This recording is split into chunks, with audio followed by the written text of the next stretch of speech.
Bismillahirrahmanirrahim.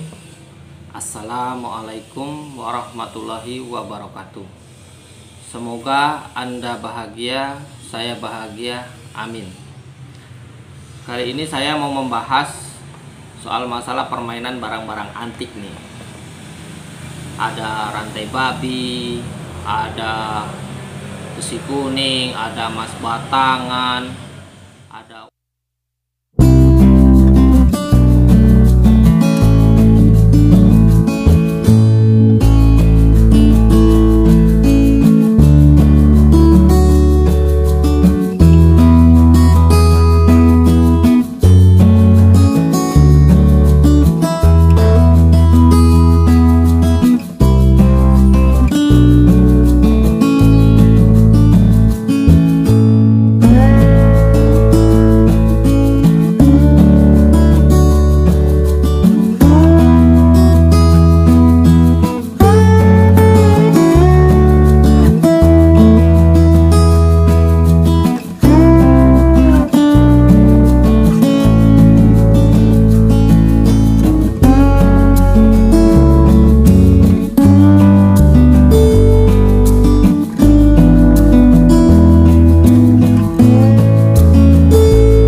Jadikah apakah itu semua tadi yang termasuk barang antik ya, tokek ataupun pedang samurai,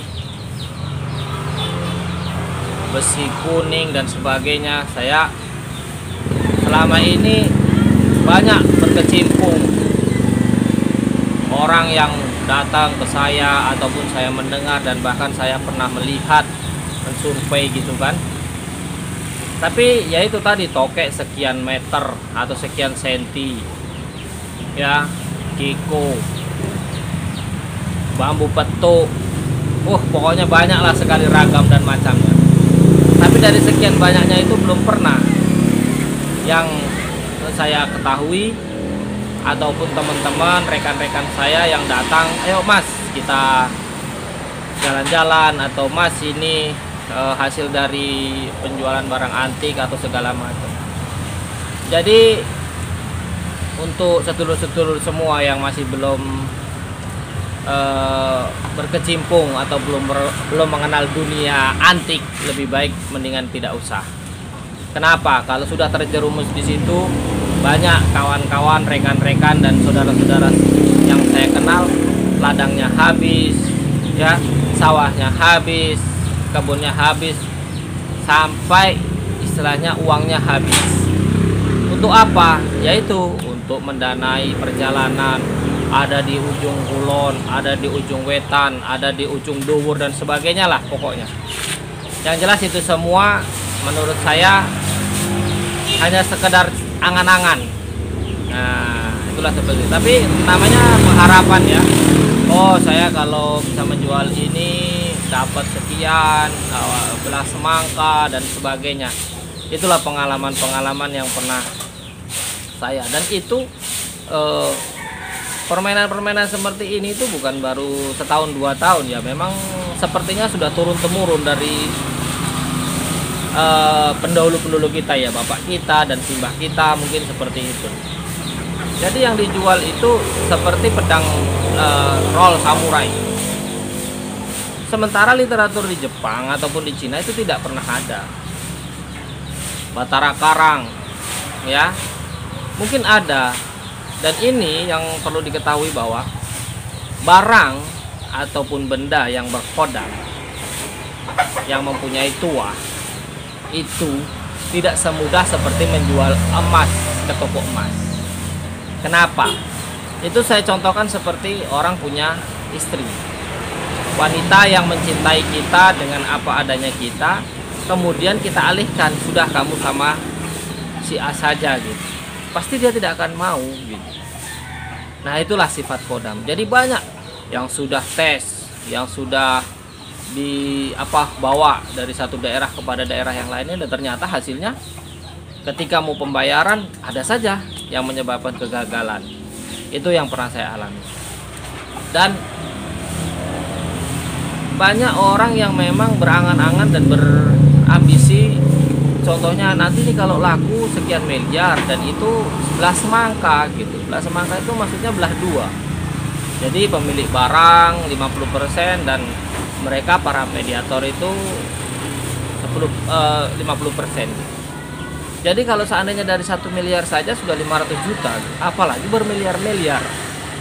Itulah yang umum terjadi di lingkungan atau masyarakat kita. Dan sebenarnya yang dirugikan siapa? Bukan orang lain, tapi diri kita.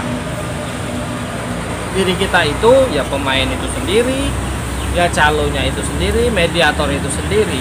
Sementara orang yang mencari barang itu tidak akan pernah ada rugi. Kenapa? Ya karena itu tadi. Bagaimana dia mau merugi?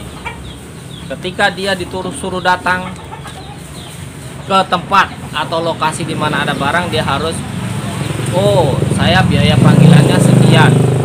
Kalau seandainya itu barang tidak seperti yang kami cari, kami minta apa istilahnya, komplainan atau minta ganti rugi dan sebagainya. Ya, pesan saya kepada sedulur-sedulur semua yang masih bermain barang antik ini untuk dipikir ulang. Kepada yang belum mengenal, silahkan dipikir ulang juga. Ya, kalau yang sudah kena, ya harap bersabar. Ada dulu saya kenal orang di Jogja, itu sekitaran Bandara Adi Sucipto.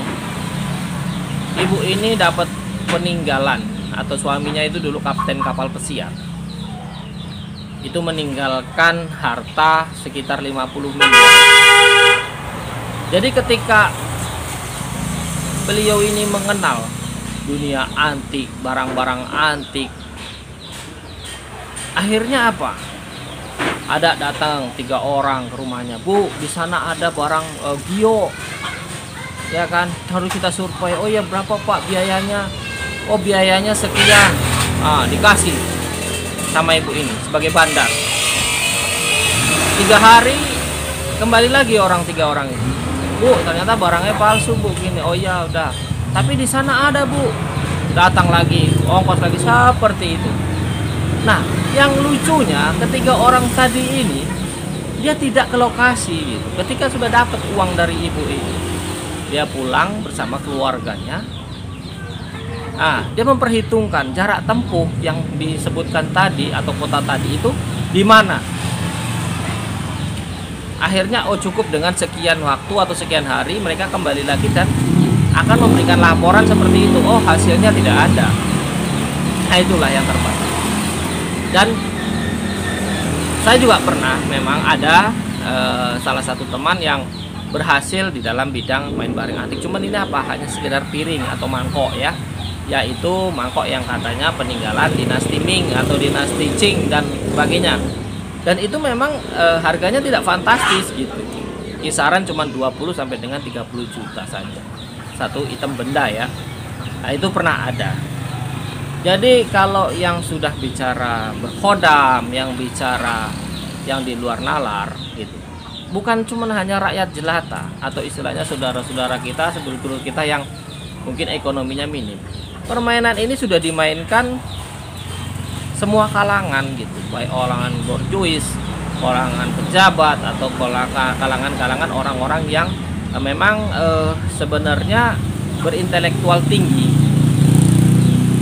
Nah, yang hebatnya gitu, ada yang disebut bisa menarik harta karun. Nah, harta karun di sini yang ditarik itu nggak tahu punya siapa. Dan inilah kesempatan dan digunakan oleh orang-orang yang memang notabene adalah penipu. Nah, hati-hati. Di sini banyak modus ya. Ketika bermain dengan gaib harus diperhatikan betul dan harus diwaspadai permainan sihir, permainan hipnotis. Itu yang banyak terjadi. Nanti ada sebuah cerita yang pernah saya tahu ya. Orang ini pandai ketika dia hanya tanah kosong dikasih bunga, ditutup gitu kan, dan dibacakan doa-doa tertentu. Ketika yang membuka itu memang orang lain gitu, dan itu nyatanya ada untuk kalung, gelang, warnanya kuning, dan itu tapi tidak menjamin emas. Cuman modusnya dia dari tempat tinggal dia untuk dipanggil ke lokasi ini tadi itu harus biaya panggilannya 15 juta. Dan dia berpesan bahwa apa? 7 kali nanti penarikan baru boleh dijual. Sementara orang ini yang memanggil tadi yang patungan ya bersama-sama, keenamnya istilahnya untuk keenam kalinya itu sudah kehabisan modal. Jadi salah satu rekan ini berinisiatif, kita ambil saja di tempat penyimpanan itu, kita jual untuk memanggil bapak yang tadi bisa menghadirkan perhiasan ini. Dan ternyata ketika dibawa ke toko emas, yaitu palsu, bukan emas tapi kuningan. Akhirnya geram lah mereka. Tapi biar bagaimanapun mereka tetap menyuruh bapak tadi yang ahli sihir ya saya bilang untuk datang. Rupanya bapak ini sudah paham dan sudah mengetahui kalau ini pasti akan ada sesuatu. Jadi dia datang membawa dengan anak kecil. Ketika datang sudah sempat mau diramaikan ya istilahnya, mau dipukulin ataupun mau di apa? Kenapa pak? Ini palsu. Bapak itu terkejut, loh kok tahu palsu dari mana? Udah kami bawa ke toko emas. Loh pesan saya kan nanti kalau sudah 7 kali. 7 kali maksudnya 7 kali melakukan ritual gitu. Ya itu kesalahan kan bukan di saya, kesalahan pada kalian gitu. Nah alibi yang bapak inilah kemukakan itu betul gitu. Karena apa? Orang-orang ini melanggar.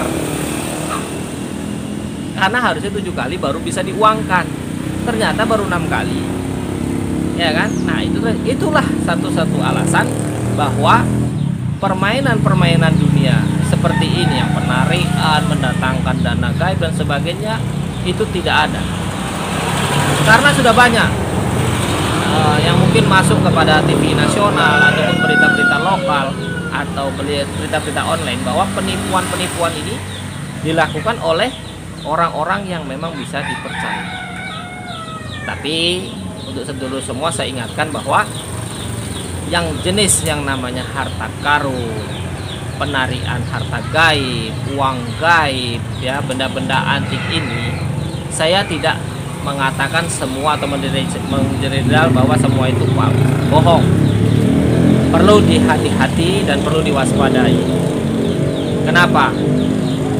karena sudah sangat banyak dan sering terulang kali di lingkungan kita, di kawan-kawan kita, bahwa semua itu adalah hanya rekayasa saja, mencari keuntungan sepihak, ya. Kalau tidak boleh saya bilang bahwa itu semua bohong, sedulur-sedulur semua perlu hati-hati dan waspada. Itu saja. Jadi ketika yang menjadi pelajaran adalah kalau itu memang bukan hak kita, kalau itu memang bukan hasil keringat kita, perlu kita waspadai. Jangan kita menjadi berusaha untuk memiliki, karena itu pasti ada karmanya.